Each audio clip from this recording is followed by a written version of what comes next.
Hello, I'm Mike, welcome to the workshop. And this week I'm going to show you how I made this log store. So, while I'm stacking, let's get ready to roll the intro.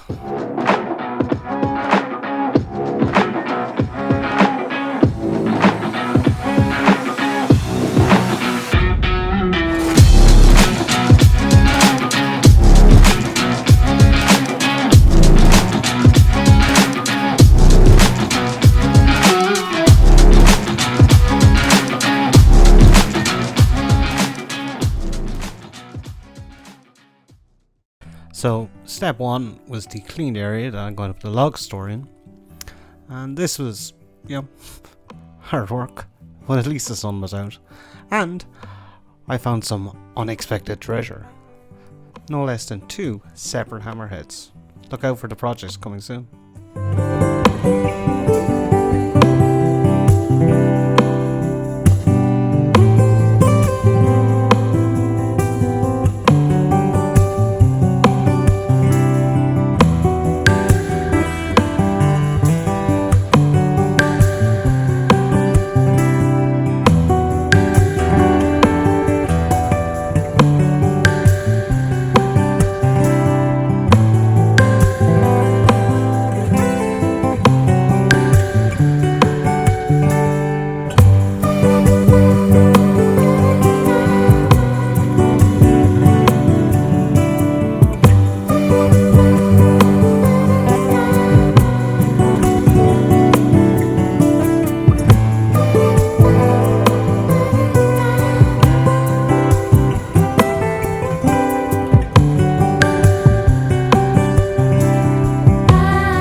Right, so now we have an area clear to put in our log store. We want to put down a few blocks to raise it up, so we're raising it away from moisture, also gives air circulation. This is a good opportunity to show you how to split a block. So splitting a block is really easy. All you do is just mark which upholstery roughly where you want to break it. In this case I want to break it in half. And then you just tap a line across the whole way. And some blocks, if they're newer blocks, will split almost just with this line. But what I like to do is when I have that line in all the way across, you'll see now in a second, I just turn it up on its edge and do the edge down. This gives the block a point of breakage. So once I have that edge done, I just go back to the front and I give it a few more wallops, and you'll see it cracks straight along that line. This is 10 times faster than cutting it, and if I wasn't using a block that's about 40 years old, it would have split well before now, but it's still a lot quicker and it's much handier.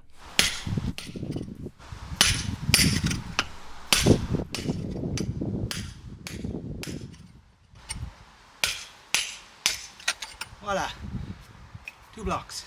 Okay, so this is my highest point here, so this is where I'm going to level everything off. I know my width. My width's going to be 6 foot. So, that there.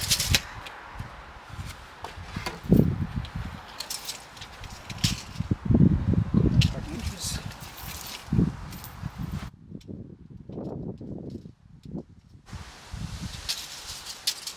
This is not vitally important, but good to have them dry. Now I'll just put my second one here, lining up the width and the depth that I've taken. Let it down with the hammer. Now luckily this is all sand, so I'm going to put sand down for this. And to extend my level, just straight this timber here. bit. Yeah, what you see under there, that's how much I have to bring this up by. Have it level. And then it's back to shovel work. So just keep adding sand until I feel I'm at that level, and got it very much okay the first time. Again, tapping it down to get everything nice and straight and level. Then we proceed to do the same for the back pieces of block, and the same then in the center. The idea here is we then have 6 points of contact that are level and in line with one another that we'll be able to sit our base on, so it's nice and secure. And that 4-inch block then gives us a nice air gap under it that air can circulate up through and around the back of the log store, because the log store is going to be slightly from the wall.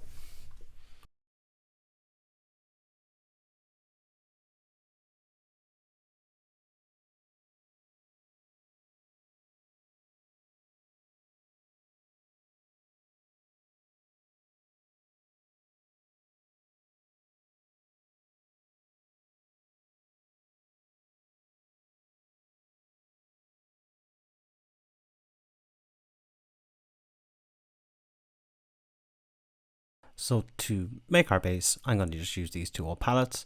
The first thing we need to do is cut them down so we get the width we want, which is 6 foot, and then we'll stick them back together to make our base.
So once we have our 2 pallets completed, I join them all together with this piece of 4x2, which happens to be the same thickness as the blocks in a pallet, and then using a few patches and more 4x2s, I join them in the center to make it all nice and tight and secure, because it's going to be taking a lot of weight.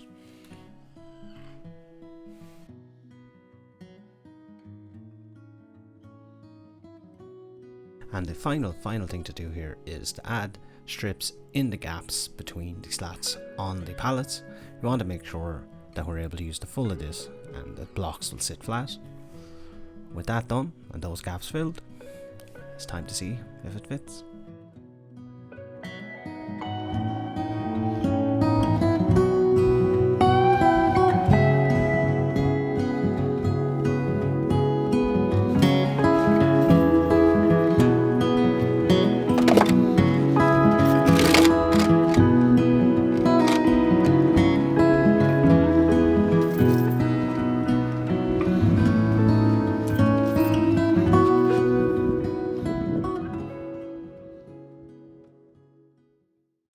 I have to give the roughness of the sketch, but basically what we're going to do is make a frame like this that we'll then sheet down, so we have water runoff, and there'll be a rail at the bottom, back, side here, nothing at the front, so we can get our timber in.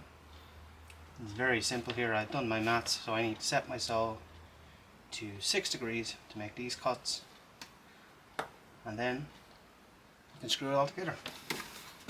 So while Workshop Mike is doing that, I'll try to explain what we're trying to do here. The idea behind building an open frame like this is to allow air to circulate around the blocks, to let them reach what's known as air dry.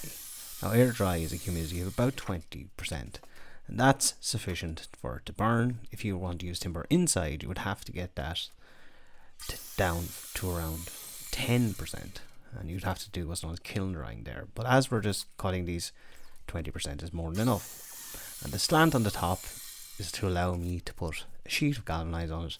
That will give me a roof that will take the actual water off the top of my blocks and allow them to dry. There's no real point in doing this if I'm just going to let it rain on it. They'll end up rotting.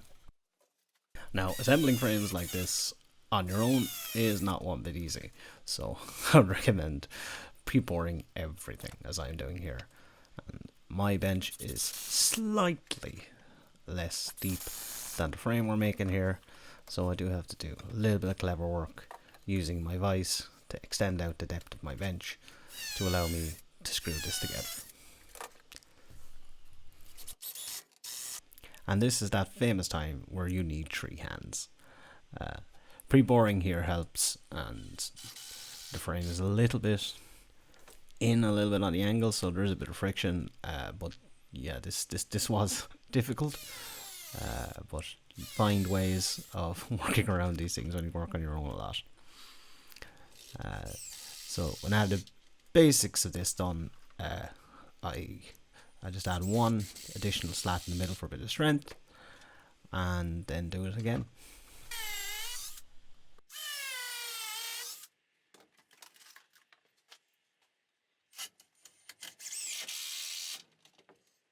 And then it's away to the universal workbench, the ground outside.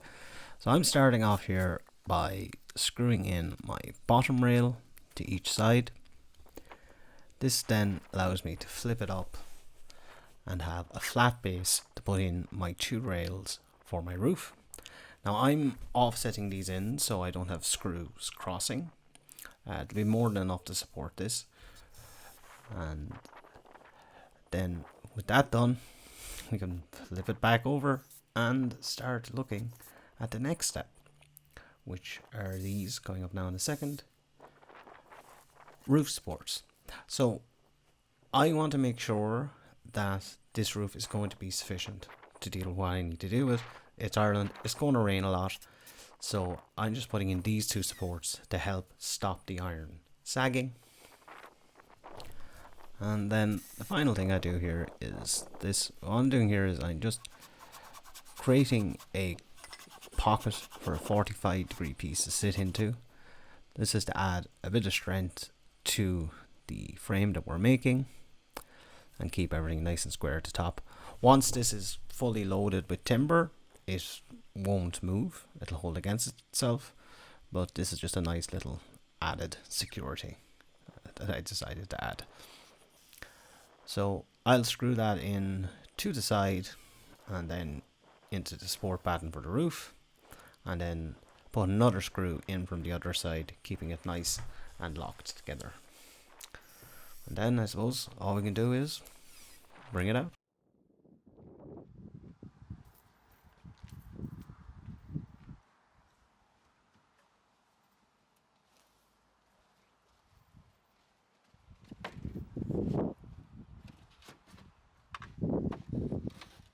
And yeah, I was really happy with how this fitted. Everything was nice, flush, sat beautifully, and all I did then was screw down through the bottom of the frame, down through those pallets into the support beams for the pallets, and it's that 2x4 at the back.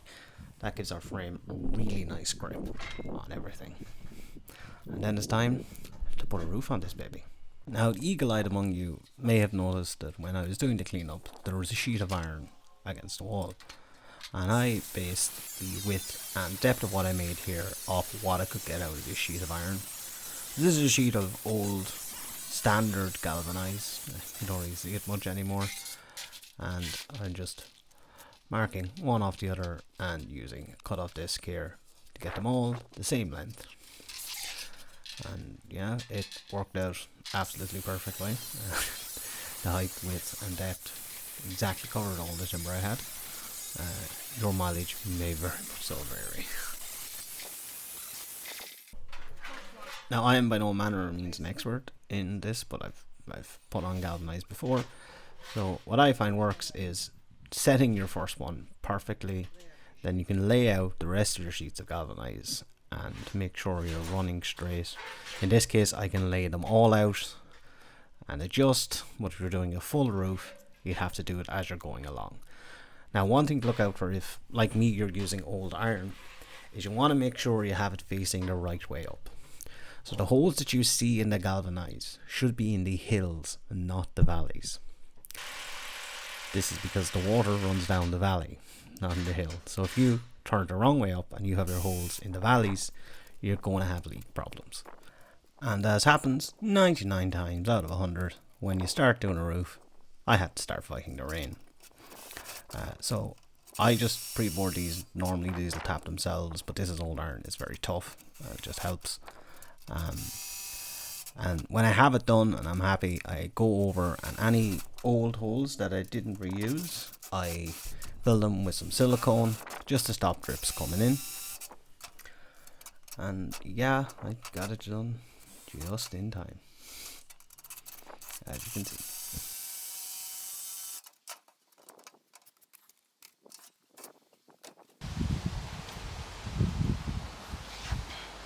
So once the rain stopped, the last step was to add the slats aside. These are just offcuts that I had.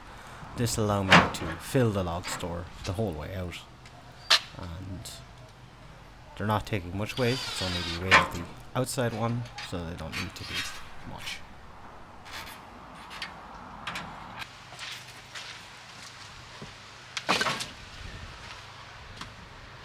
I tell you one thing, it's going to be a lot more fun building it than filling it. But yeah, this is a handy, quick little weekend project. I hope you enjoyed it. Thank you as always for staying to the end of the video. Make sure to like, share, subscribe, all that fun stuff. And absolutely do try this at home. Well, thanks to the Irish summer, at least we know it works. Irish summer, there's a misnomer for you. It's unbelievable to say, be a great country if only we could roof it.